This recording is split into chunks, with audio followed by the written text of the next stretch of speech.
Sue Gray's report, we've had the Met Police report, and they're still gunning for more. They still want the Prime Minister's head on a platter. It's clear that this is a witch hunt by the political left, by the mainstream media, by people that want to get rid of Boris. For what reason, I don't know. It could be because of Brexit. It could be that there are people wanting to replace him. But that's neither here nor there. It's not appropriate for them to be not challenging, but wanting to take him out on something that he's been proven not guilty of.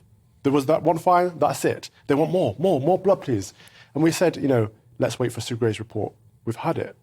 And why did we need that anyway? He's right. Why do we need her report anyway? We've had the Met Police looking into this and finding people where necessary. It's just never ending, is it? Rebecca Reed, I mean, how do you feel about your side of politics all of a sudden questioning the police findings because they didn't go the way that they wanted? Surely that's really worrying. My side doesn't like the police anyway, which I'm comfortable with. I find authority uncomfortable.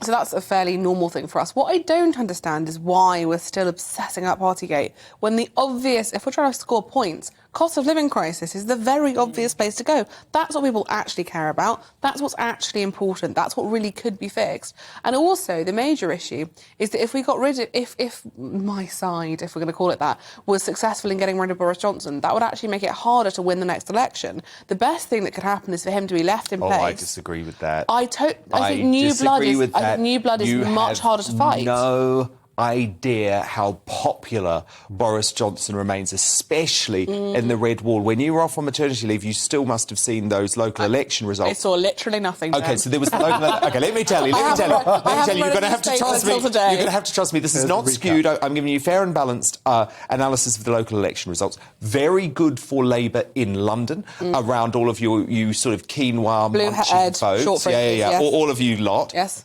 Very bad in the Red Wall, who, by and large, stayed loyal to Boris. OK, but historically, it's much easier to get rid of somebody who's got a long track record of things going wrong than it is somebody new. And if they got rid of Boris towards the end of his tenure, somebody going, OK, well, look, it's still the Tories, it's still got all the good stuff he liked, but it's not Boris. Boris Johnson's a rule-breaking politician, though, Dawn Neeson. He isn't a Gordon Brown. He isn't a John Major.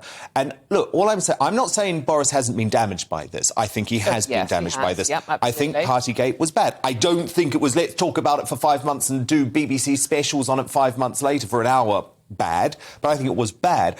But I think people are underestimating Boris Johnson's popularity still. Well, there's a reason he's called the greased piglet by David Cameron, isn't there? Because he does have a habit of getting away with all sorts of things.